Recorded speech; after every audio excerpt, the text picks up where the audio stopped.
Dog culture preys on low income people. We're over at Psychology Today checking out animal behavior. Where do people get their dogs from? Well, the mainstream information about this is going to tell you this right here. Oh, it's those people with the money. They have disposable income. They're the ones that have dogs. But that's just a very, very narrow scope of how all of this works. And it used to be that way a long time ago, but it's not like that anymore. Dog culture preys on low income people, people that don't have access to the facilities and property and knowledge that they need to own a bunch of dogs. So let's have a look at some of this stuff. 26% from family member or friends.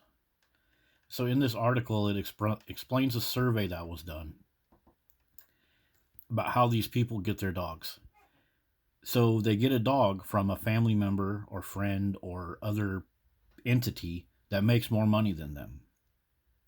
So people get these dogs and then they can't afford them, or they have an accidental litter or another accidental litter, etc., so on and so forth. They go on Facebook, they go into their social groups, and they find somebody that is poorer than them to take the dogs. Either a poorer family member or somebody out in the community. It's almost like a narcissist that will purposely sabotage other people to make themselves look good. That's what this seems like to me. But whatever your analysis of that, it's true that people that make less money are getting more and more dogs, and they get them from people that made a decision to get a dog and then can no longer afford a dog. So this is preying on low income people in so many different ways, psychologically, financially, and this even risks their health. So we don't have to look very far in our community or conversations to realize this fact right here. Many Americans have problems affording their pets.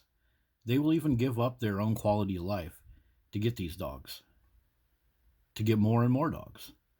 So, people that have dogs are excess dogs, be it a dog shelter or somebody that got two more dogs than they need. They can easily dump their dog on somebody that makes low income that is 1 or 2 points less intelligent or $1 or $2 less rich than them. So let's go look at another thing.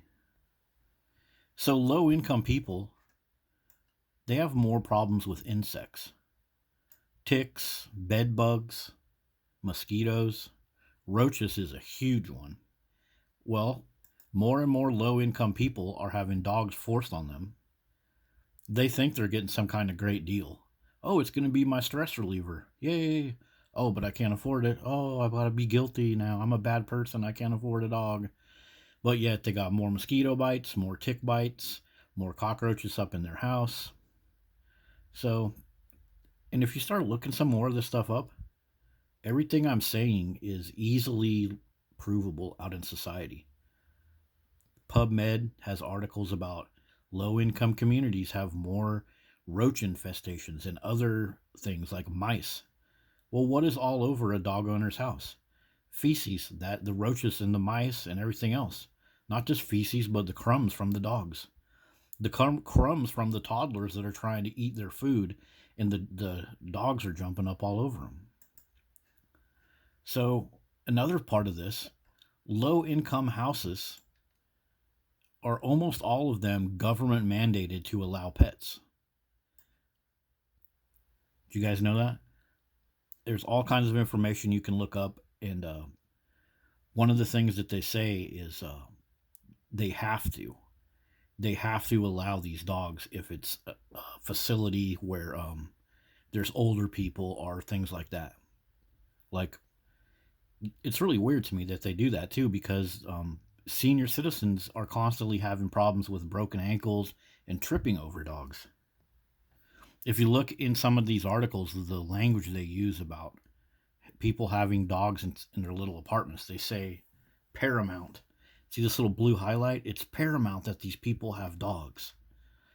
It's not paramount that they have health care or enough money for pest control. it's paramount that they have these dogs. These dogs just make them have a less healthy life, yet it's paramount that they live there. That's crazy. I'll visit this little search result real quick. I've covered this before, but senior citizens and people with hearing and vision disabilities, these are the worst sufferers for trip and fall hazards from having little dogs around the house. Well, little dogs and big dogs too. Two sources here: Psychology Today and another one. So it's curious that they force these housing facilities, these taxpayer funded. Again, dog ownership is a huge draw on taxpayers. They force these people to allow dogs in these homes, and then look at what happens to them. They trip and fall and stuff like that. So let's just look at a couple search results about roaches. The low income houses are the worst problems for roaches. So more and more low income people that can't afford freaking pest control in the first place, they're being having dogs forced on them by richer people. So this whole thing is like, it's just taking advantage of low income people. Everybody out there will happily put aside their expenses to get more and more dogs, and people out there that can get a little bit of money, or people out there that can get rid of the dogs that they have up in their facilities and then write all that off on their taxpayer money or their 501c3 organization. Well, they're giving a dog to a low income person that already receives government benefits. So the dog is getting the government benefits. They can't afford to get rid of these roaches. And then the organizations that are giving these dogs to the low income people, they're writing all that off on their 501c3 expenses. So this is a huge problem for taxpayers. It's a huge problem for the health and financial capabilities of low income people. But yeah, that's how dog ownership takes advantage of low income people. It's the money, it's the emotional health, the financial health, and it's these massive freaking roach and bedbug and mosquito and other pest infestations that are getting worse and worse for low income people. See you guys later.